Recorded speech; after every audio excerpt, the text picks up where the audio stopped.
Halo semuanya, selamat datang kembali di kanal Yuk Cari Cuan. Hari ini kita akan membahas sebuah isu yang sangat panas, sangat serius, dan sangat kompleks. Isu ini menggabungkan tragedi bencana alam yang memilukan dengan sebuah tudingan keras terhadap korporasi besar yang bahkan melibatkan kepemilikan asing. Ini adalah cerita yang lebih dari sekadar berita. Ini adalah potret tentang bagaimana nasib rakyat dan kekayaan alam kita dikelola. Mari kita mulai.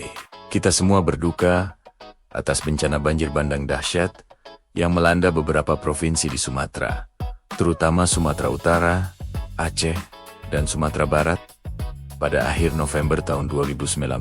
Dampaknya sangat mengerikan. Ratusan nyawa melayang, ratusan lainnya hilang, dan puluhan ribu orang terpaksa mengungsi dari rumah mereka. Ini adalah tragedi nasional yang menyentuh hati kita semua. Namun, di tengah duka yang mendalam itu, muncul sebuah unggahan di media sosial yang langsung viral dan membuat geger panggung politik dan publik nasional. Unggahan ini bukan datang dari sembarang orang. Sumbernya adalah Yudo Achilles Sadewa, yang tak lain adalah putra dari Menteri Keuangan kita, Purbaya Yudi Sadewa.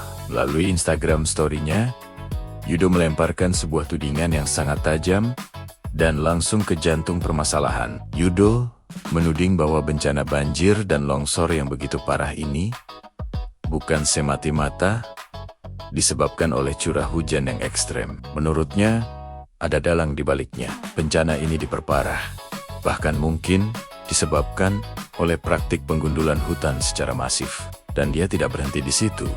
Dia menyebut satu nama spesifik sebagai biang keroknya, PT Toba Pulp Lestari, atau yang lebih dikenal dengan singkatan TPL.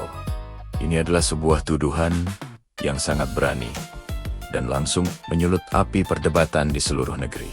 Tudingan yang dilontarkan oleh Yudo ini sangat telak dan spesifik. Dia mengatakan banjir bandang yang membawa material kayu-kayu gelondongan berukuran besar di beberapa wilayah di Sumatera Utara adalah bukti nyata yang tidak bisa dibantah. Baginya, itu adalah jejak kehancuran yang ditinggalkan oleh TPL.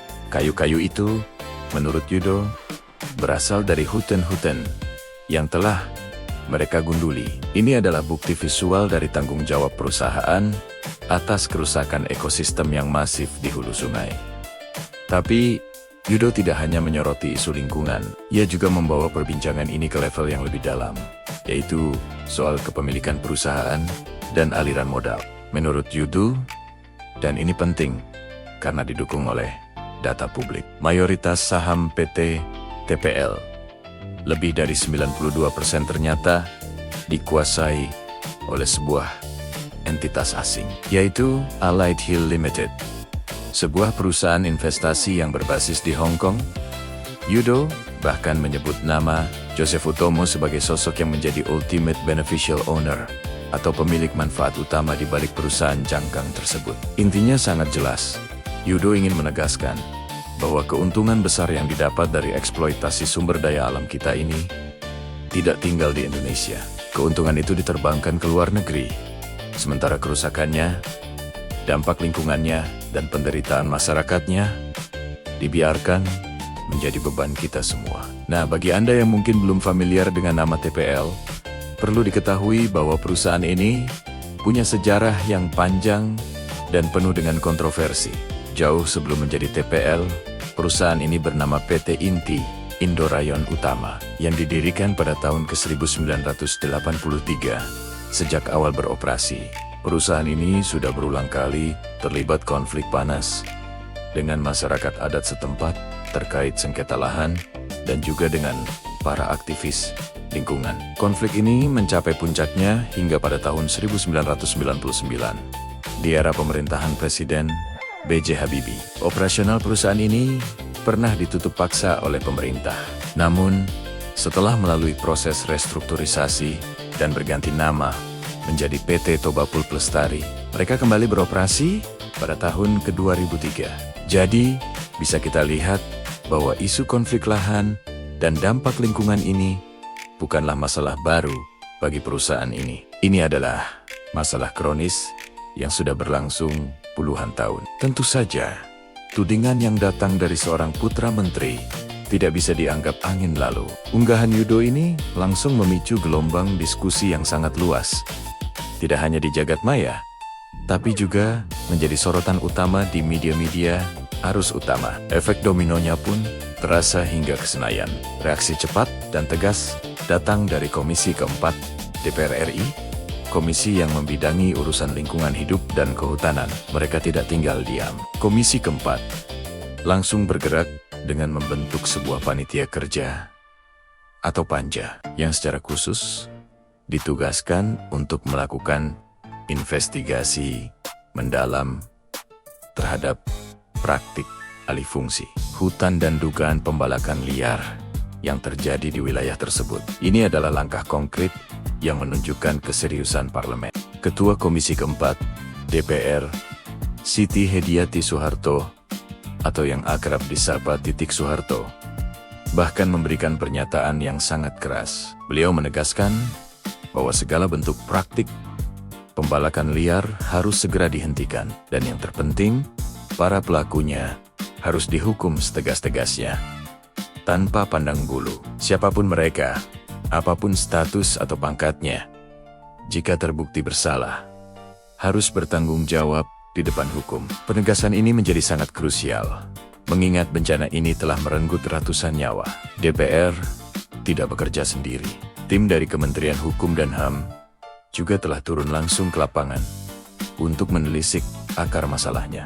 Temuan awal mereka mengkonfirmasi apa yang selama ini menjadi keluhan masyarakat. Akar dari konflik yang tak kunjung usai antara masyarakat lokal dan perusahaan. Dalam hal ini TPL memang terletak pada ketidakjelasan tapal batas dan tumpang tindih kepemilikan lahan. Ini adalah masalah struktural yang membuat masyarakat adat seringkali berada di posisi yang lemah. Tekanan publik dan politik ini semakin meningkat. Bahkan, Gubernur Sumatera Utara pada saat itu sempat mengeluarkan pernyataan yang sangat kuat. Beliau menyatakan akan mempertimbangkan untuk merekomendasikan penutupan total operasional TPL jika dari hasil investigasi nanti terbukti bahwa perusahaan tersebut memang secara signifikan berkontribusi pada kerusakan lingkungan yang menyebabkan bencana. Ini bukan lagi sekadar teguran.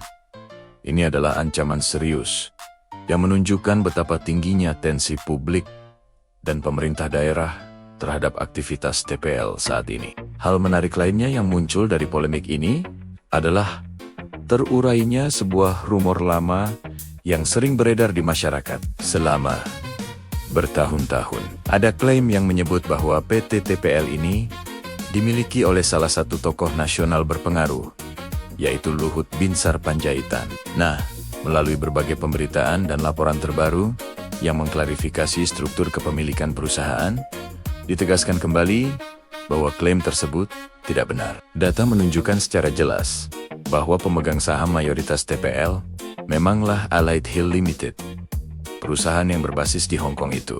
Klarifikasi ini penting untuk meluruskan informasi dan memfokuskan perhatian kita pada fakta yang ada. Jadi, apa kesimpulan yang bisa kita tarik dari semua ini? Tragedi banjir dahsyat di Sumatera ini, yang dipicu oleh unggahan seorang Yudo Achilles Sadewa, telah membuka sebuah kotak Pandora yang jauh lebih besar.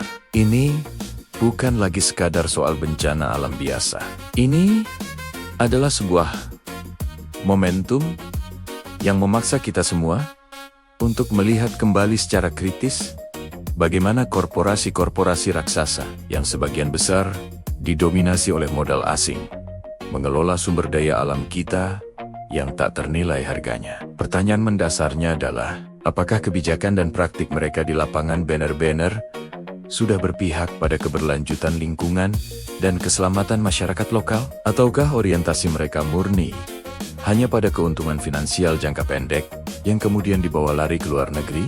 Polemik ini sekarang sudah berada di tangan DPR melalui panitia kerja yang mereka bentuk. Nasib investigasi ini dan tuntutan keadilan bagi para korban bencana ada di pundak mereka. Tugas kita sebagai publik adalah terus mengawal proses ini, memastikan investigasi berjalan transparan, akuntabel, dan pada akhirnya membawa pertanggungjawaban yang adil bagi siapa saja yang terbukti lalai atau bersalah. Ini adalah pertaruhan besar bagi masa depan pengelolaan sumber daya alam kita. Semoga ada titik terang dan keadilan yang bisa ditegakkan.